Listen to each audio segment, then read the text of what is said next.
In this video, I'm going to show you how you can add a bit of life to your 12-bar blues rhythm guitar by using some dominant ninth chords. So stay tuned.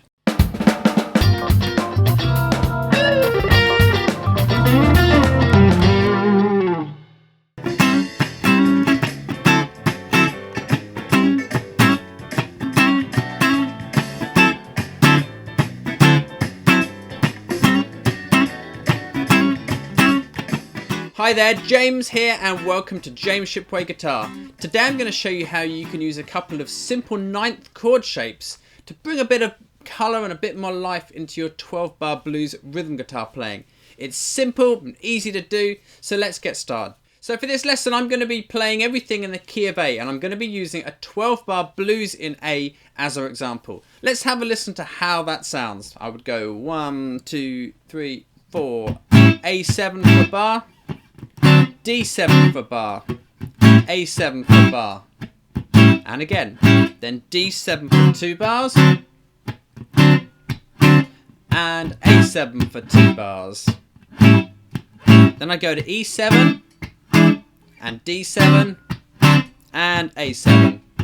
Then at the end, E7, A7, back at the start now, D7, A7.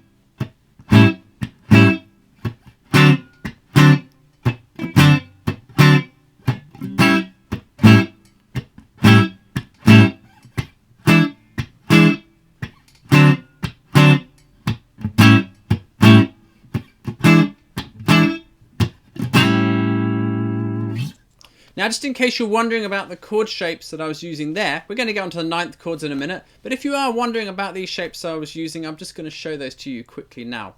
So let's have a look at the shape that I was using for A7. Right, I was playing the low E string at the 5th fret with my first finger. My second finger was playing the D string at the 5th fret. My third finger's playing the B string at the 5th fret. My little finger is sitting on the G string at the 6th fret. Now we're going to be using a fragment of this chord shape in a moment when I show you the ninth chords. But that's that shape, and I find that really useful. I prefer to use that than, say, a great big A7 bar chord here. I prefer the more slightly lighter, less dense sound of this one. So it can be a really useful chord shape to get to grips with.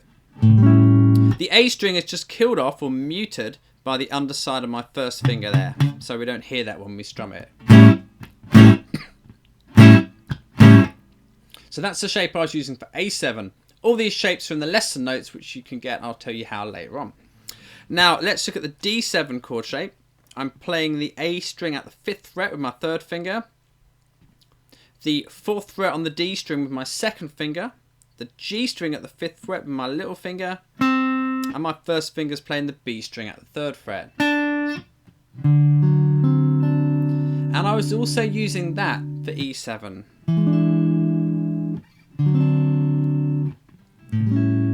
So they were the three dominant 7th chord shapes that I was playing for that simple version of the blues. Now that's all good for getting a simple sound, can work really well, but sometimes we want a little bit more colour and a little bit more flexibility and just want to expand our blues chord trick bag a little bit. So I'm going to show you a couple of things now which are really cool little tricks which I think you'll really like. I'm going to show you how to play a little riff for A7, and I'm going to show you how to play D9 and E9 instead of D7 and E7. So let's look right now at what we're going to do on our A chord, and for A7 rather. And instead of just strumming the chord like this, I've got a little trick I'm going to show you which I think you'll find really useful. Instead of just playing the A7 chord, we're going to actually pinch this little bit of the chord.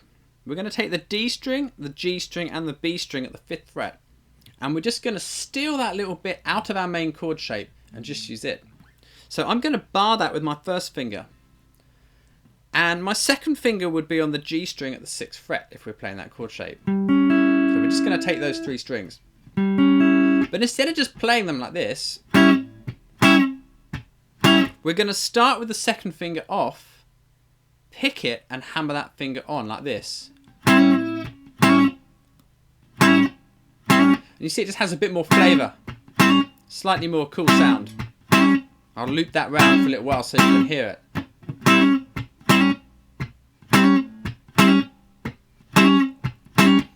Now, watch that this finger isn't squashing this string and you're getting sort of, that happens quite a lot. It's got to be on its tip.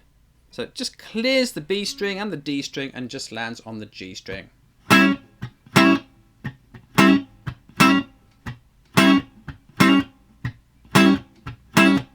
Now that can be used instead of A7. Now it is a little bit light on the bass side this. We haven't got our bass note in. I mean, we could put it in if we wanted. I'll probably use my thumb to play it. You may explore that later, but probably to start with, just don't worry about it. I mean, this kind of riff is the kind of thing which is designed to work in a band when you're probably going to have a bass player holding down the bottom end of the band. So you don't have to worry about playing big fat bass notes in all your chords all the time. These will just kind of ride nicely on top of the bass line and work really well. So that's what we're going to do for our A7 chord when we play our 12-bar blues in a minute. Now the next thing we're going to do is I'm going to show you how to play a D9 chord and an E9 chord. Now these are chord substitutes. Sounds a bit complicated, I know, but that basically means they're stand-in chords and we can replace the basic chord with the more colourful chord. In other words, we can replace the basic sounding D7 chord with a more colourful, more interesting sounding D9 chord. Now you don't have to do it all the time. And, you know, there's no written rule about when you would or wouldn't do it. And you can also do it anytime you want to. You know, you'll hear if it doesn't work. So it's just experimentation is the key.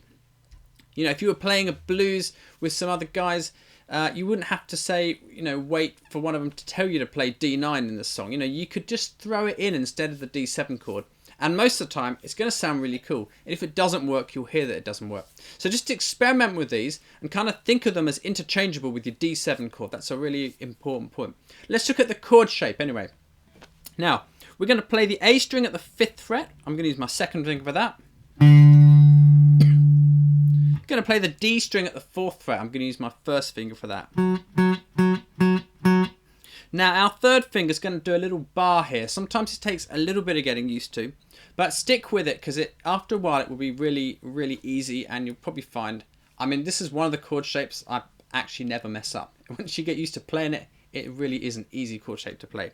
We're going to flatten our third finger across, at least the G and B string, and if you want, you can try and get the top E as well. So we get this. And that is a D9 chord shape. Really common way to play this chord. Really useful chord shape. So let's check that out again. We're going to play the A string at the 5th fret. We're going to play the D string at the 4th fret. We're going to play the G string and the B string and the top E at the 5th, barring with our third finger. So instead of D7 here, we now have this. And just has a slightly different sound.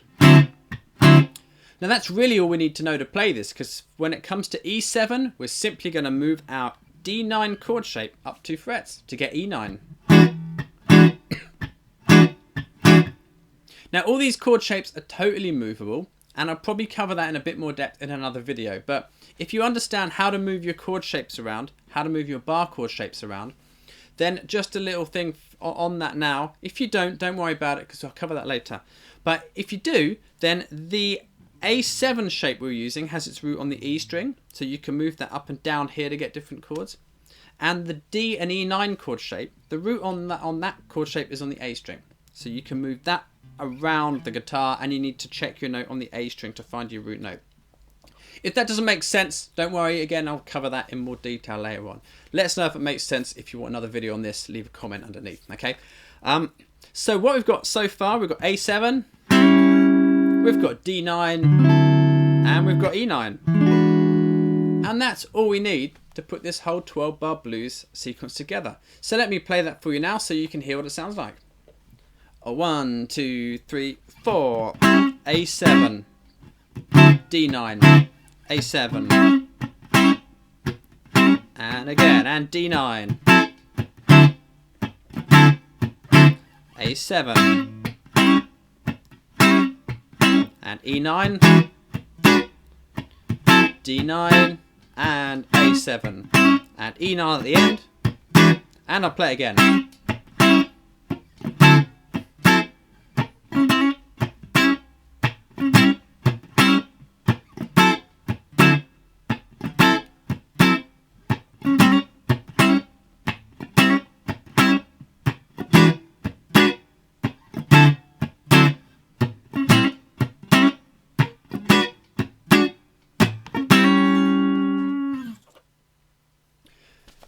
So there you go, there's a simple little way you can just breathe a bit more life and a bit more interest into your basic 12-bar blues rhythm guitar. Now all this is interchangeable with these other chords that we did earlier. In other words, you can start off playing this chord, the A7 chord, go to the D9 chord, you can go back to the A7 chord, or you can go back to the riff. And next time you go to D, you could go to D9, or you could go to D7.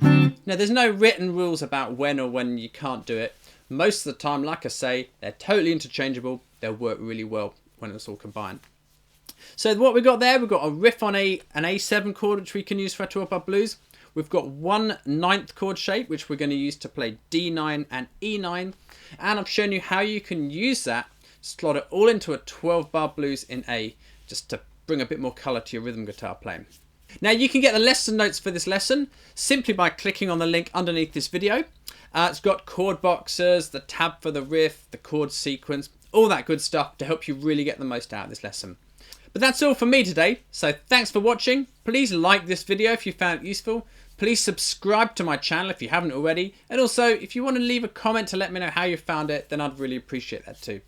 But anyway, thanks a lot for watching. I'll see you next time. Take care, and bye for now.